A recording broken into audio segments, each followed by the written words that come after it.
Вглядитесь в постер фильма Ларса фон Триера «Меланхолия» 2011 года. Что-то он мне смутно напоминает.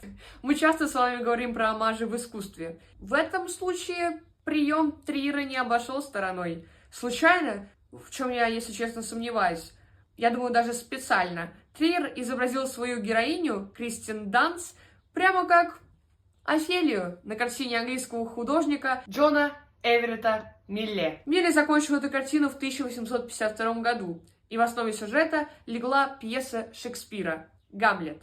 Чтобы лучше разбираться в кино и омажах, подписывайся на мой телеграм «Художественный свист». Будем изучать искусство вместе. Пока!